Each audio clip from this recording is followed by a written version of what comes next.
The Boys chega à sua terceira temporada e ao seu fim, mostrando ser a melhor série de super-heróis. The Boys não tem frase de efeito. The Boys é foda pra caralho.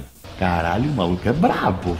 Fala aí, pessoal do Filodoxia, tudo tranquilo, tudo beleza? Eu sou o Thiago Libarni, você está no Filodoxia para um bate-papo, uma resenha com spoiler sobre essa terceira temporada de The Boys. Simbora! I show people the real me. I mean, they fucking love me. By the heroes and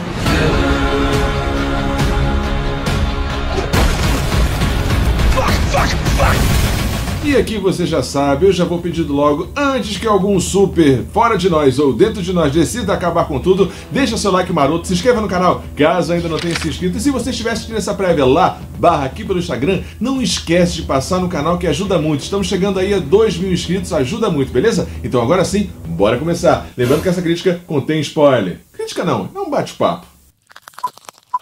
Bom, e antes de tudo e mais nada, caso você esteja sentindo alguma diferença aí no áudio aqui desse vídeo, é porque meu lapela deu ruim e eu estou usando um microfone direcional. Talvez tenha um pouco mais de ambiência, mas no próximo vídeo já vai estar corrigido. Agora eu entendi! Fora isto, este papo aqui contém spoiler, e pra gente começar eu queria trazer dois pensadores / autores, que seriam Joseph Stalin e Sigmund Freud, pensando aí Capitão Pátria, etc. Ouve só. A morte resolve todos os problemas. Sem homens, sem problemas. Joseph Stalin, ditador soviético, 1878-1953. A maldade é a vingança do homem contra a sociedade pelas restrições que ela impõe. É o resultado do conflito entre nossos instintos e nossa cultura. Sigmund Freud, psicanalista, 1856-1939. Olha aí, né? Stalin e Freud trazendo aqui pra gente poder pensar sobretudo o Capitão Pátria, né? E esse contexto que a série trata, personificado aqui no Capitão Pátria e no Soldier Boy. The Boys continua sendo uma série sobre o humano, o demasiado humano, sobre ética, moral e sobre poder, né? Sobre como o poder corrompe ou não o sujeito. E aí, pensando na frase do Stalin, eu acho que muito que pode acontecer eventualmente com o Capitão Pátria, com o Soldier Boy, sobretudo com o Capitão Pátria, na ideia de que se ele indo para a paranoia, a loucura completa e geral, o mundo ideal, o mundo potente, onde ele pode ser o que ele realmente é de fato, é um mundo sem sujeitos. E um mundo sem sujeitos, a gente já liga com o Freud, que seria essa ideia de que o mal é justamente aquilo que a gente faz contra a sociedade, contra a cultura e aquilo que nos impede de ser aquilo que somos. É como se, de alguma maneira, tanto o Soldier Boy quanto o próprio Capitão Pátria fossem constrangidos a uma certa moralidade, a uma certa ética, que em um mundo em que não houvesse sociedade, seres humanos e etc., eles poderiam ser de fato livres. É como se fosse lá o Omni-Man Invencível, que também está lá no Prime Video, ótima série animada. A ideia de que você deve refundar uma sociedade em que a sociedade, a cultura e a moral e a ética constrange esses supers, né? É interessante pensar nisso, né? Bom, e aqui pra gente continuar pensando, teorizando com filosofia em cima de The Boys, eu gostaria de chamar o... Momento Filosófico. Queria tratar aqui das 3 possibilidades de moralidade, né, dentro da filosofia. E editor, coloca aí na tela, por favor. Primeira forma de moralidade, a ética do dever. É a ética lá de Aristóteles, etc., que diz que temos virtudes cardinais. Aristóteles fala ali de cerca de 12 virtudes cardinais, e que seria o justo meio entre a falta e o excesso de determinada virtude. Exemplo, a coragem seria uma virtude central. O que seria o excesso de coragem? Temeridade. Você vai lá e tenta salvar uma pessoa que está se afogando, mas você também não sabe nadar. Morrem 2 pessoas ao invés de uma temeridade. Covardia, que é a falta de coragem, a falta dessa virtude. É você pegar seu celular e filmar e fazer um meme, sei lá, com essa pessoa morrendo afogada e tal. Você pecou entre aspas, né, não no sentido cristão, você faltou por uma questão de ter menos dessa virtude, ou seja, a covardia. Então a ética da virtude é uma das formas éticas. Segunda forma ética é a ética deontológica, que é a ética do dever, é a ética de Kant, Immanuel Kant. Devo porque devo. É a ética que diz respeito a uma certa racionalidade, que parece aqui ser a ética da luz estrela. Ela faz o que tem que fazer pelo menos de modo geral, porque ela tem um princípio não tão só cristão, mas ela tem um senso de dever, como por exemplo ela faz lá no episódio do Herogasm, no episódio 6, que ela faz o vídeo e tal, mesmo se colocando em risco, ela sente que é o que deve ser feito, é a ética do dever kantiana, beleza? Essa é a ética deontológica. E por fim, a ética consequencialista, e aí dentro da consequencialista tem o pragmatismo e o utilitarismo, que são eventualmente as formas éticas que mais aparecem aqui em The Boys. É a ideia de fins e meios, não no sentido maquiavélico que a gente vai ver melhor daqui a pouco, mas a ideia de felicidade geral, remontando ao epicurismo, né? Ali no utilitarismo, no pragmatismo de modo geral, tem suas diferenças, mas a ideia é a seguinte: se aquela ação tem como consequência a maior felicidade geral, não importa muito o meio pelo qual essa felicidade vai ser atingida. É clássica a ideia, por exemplo, do dilema do Bond, que aparece pra gente pensar o utilitarismo, né? Se o fim daquela ação é a felicidade geral de um maior número de pessoas, então o meio não importa tanto. Então você tem aí essas três formas éticas.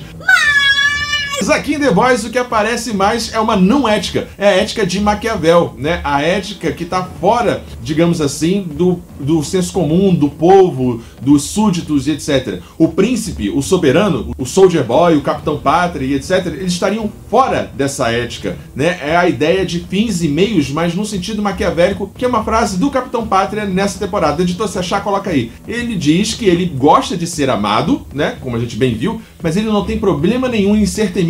Meu Deus, é o puro suco do maquiavelismo, rapaz, olha só que beleza. E também tem a frase famosa aí, a gente já vai então pro grupo dos The Boys, do Bruto e etc, Rio e tudo mais, que é a ideia de Maquiavel que quer conhecer um homem, dê poder a ele. É a ideia do composto V como algo sintético, que aí o Bruto já percebe muito claramente, assim como a Kimiko, que só potencializa a natureza do sujeito. Não traz algo novo, mas sim potencializa. Então se você é mais, sei lá, psicopata, ou se você é mais egoísta, narcisista, egocêntrico, o V ele vai potencializar isso. De alguma maneira ele vai até materializar aquilo que está na sua psique, no seu eu íntimo. Por exemplo, é o caso do Huey, né? Que tem um senso meio, um estilo, né, digamos assim, meio covarde, meio de se esconder, meio de se esquivar. O que ele ganha como poder? O teletransporte. Eu acho que tem um pouco essa metáfora aí. Mas bora lá voltar pra crítica. Bom, em termos técnicos, a série continua um desbunde. Roteiro, cenografia, direção, fotografia, os efeitos visuais, os efeitos digitais entram no momento certo. É bem verdade que eventualmente a parte da sexualidade e da violência fica um pouco gratuita, como por exemplo lá no primeiro episódio, a cena da uretra e da explosão. Não tem muita consequência na história, né? É só meio que pra chocar eventualmente, pra dar uma viralizada. Mas a série usa muito bem essa questão das redes sociais e tudo mais. Mas eu fiquei muito feliz que no episódio 6, de alguma maneira, a série ela rompe um pouco com isso, né? Tava se esperando só uma suruba de super-heróis e tal, e ela entrega roteiro, ela entrega desenvolvimento de personagem, assim como no episódio seguinte, salvo engano, o episódio 7, que aí é o episódio do trauma mesmo, né? Que maravilhosa a solução tratada ali ou dada ali pro Black Noir, né? Como trabalhar a psique de um personagem que não fala, você trabalha com um lúdico, né? Você trabalha com uma ideia de infância, como se o Black Noir tivesse resgatando uma ideia de mecanismo de defesa do ego, né? Acontecendo ali nele, que é da regressão. Quando o trauma é muito grande, eventualmente o ego tende a regredir a um momento de segurança psíquica, ou seja, uma infância, uma primeira infância. Algo muito interessante ali de se pensar na figura do Black Noir. E aqui eu tenho que falar de Anthony Starr. Meu Deus do céu, menino do céu, que atuação. Esse homem tem que ser indicado a Globo de Ouro, sei lá o que. Que personagem bom, ele tá ali par e passo com o Joaquin Phoenix e o Joker, tá ali com o Heath Ledger. Que vilão bom, né? Que vilão bom, que entrega. Como ele consegue controlar, é impressionante como ele consegue controlar as expressões, as microexpressões faciais dele e como ele é ameaçador. É enervante, é angustiante quando o Capitão Pátria entra em cena, até um simples beber de copo de leite ou balde de leite, que também tem aí uma figura da questão materna, né, de voltar a esse seio materno, uma infância que ele não teve e tudo mais, mas como ele é ameaçador e como essa atuação, ela segura bem a série, né, como de alguma maneira ele personifica toda essa ideia do autocrata, né, desse político fascistoide que é inspirado no Trump, no Bolsonaro e tantos outros autocratas, né, populistas e centrados afeminados e inseguros e por isso supostamente viris, supostamente potentes e recusam o feminino e a fragilidade e a intelectualidade e tudo mais. O Capitão Pátria personifica tudo isso e pra mim uma cena que mostra muito bem isso nessa terceira temporada é a cena do suicídio da menina, né? Que não tem Deus, Deus está morto. Olha que coisa nietzschiana. A única coisa, o único homem, o único ser que está no céu sou eu. Pula. Nossa senhora, cara. Essa cena pra mim é o supra-sumo, junto com aquela outra da maquiavélica, do Capitão Pátria, de tudo que ele representa. Bom, então, pessoal, tava pensando aí, revi o último episódio e decidi sim falar um pouquinho sobre ele. Primeiro que é um episódio não grande e climático, né, como foi o 6 e o 7. É um episódio, assim, de preparação para a próxima temporada que está por vir, de arrumação das peças no tabuleiro. Fiquei com um pouco de dúvida, assim, sei lá, achando um pouco estranho o que foi feito com o Soldier Boy, né? Ele volta a ser aquilo que ele era no início da temporada, né? Uma espécie de MacGuffin, objeto de poder. Gosto da ideia que o Soldier Boy traz para essa temporada, o conflito que ele traz, ou o tema, que é a questão da paternidade, da masculinidade tóxica, né? Essa questão que é tão cara aqui a The Boys, que é a paternidade, e esse tipo de homem que se deve ser, gosto disso e foi muito bem trabalhado aqui. Eu gostaria de citar desse último episódio a cena ali em que o Capitão Pátria explode a cabeça de um opositor, um tão único opositor que joga um objeto ali no seu filho, como a gente bem viu. Você tem lá os fãs, os asseclas, os fanáticos gritando e aplaudindo, gritando mito, mito, mito, uma alusão direta aí tanto ao bolsonarismo quanto ao trumpismo, no caso específico americano, uma alusão direta à invasão do Capitólio e o que se pode fazer com esse tipo de fanatismo e refletido e sem racionalização, né? É bem interessante pensar essa lógica de que mais interessante do que um mundo sem ninguém, sem amarras, sem cidadãos, sem civilização, sem leis, é um mundo, é um lugar onde você tem os asseclas, onde você tem os fanáticos que de alguma forma dão legitimidade e aceitam e aplaudem tudo que o Capitão Pátria, eventualmente o que o Soldier Boy fizer. Achei bastante interessante essa perspectiva aqui de aproximar esse final da série com que os eventos que aconteceram da invasão do Capitólio nos Estados Unidos e que a gente pode aproximar aqui também com o golpismo, com o bolsonarismo aqui no Brasil. Achei bastante interessante, mas bora lá voltar pro vídeo.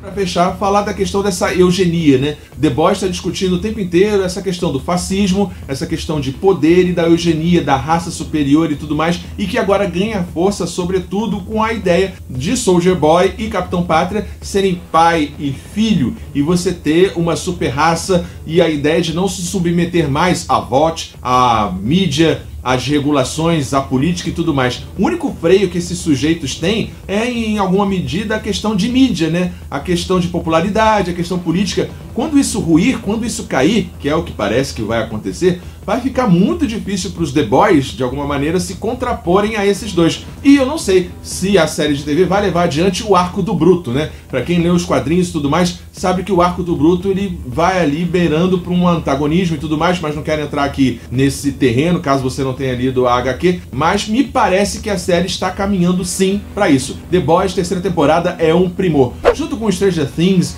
e talvez Game of Thrones e etc., são as séries que é uma das séries que mobilizam a cultura pop. Talvez agora com a nova série de Senhor dos Anéis ou com a nova série de Game of Thrones fique ali disputando, mas é isso. Você tem ali The Boys, você tem ali Stranger Things, você tem as séries medievais fantásticas e tudo mais, mas The Boys tem sim o seu lugar e se consolida como a melhor série de super-herói porque ela é humana, discute poder, fascismo, política, fake news e etc. Bom, então a minha nota para essa terceira temporada de The Boys é nota 10. É excelente, é muito bom ver o desenvolvimento dos personagens fugindo dos exageros com relação à sexualidade e violência e trazendo e reforçando questões que são do nosso tempo com a metáfora dos super-heróis. É isso, pessoal. Espero que você tenha gostado dessa crítica. Não esquece de deixar seu like, se inscrever no canal, caso ainda não tenha se inscrito, e até a próxima, pessoal. Tchau, tchau. Valeu!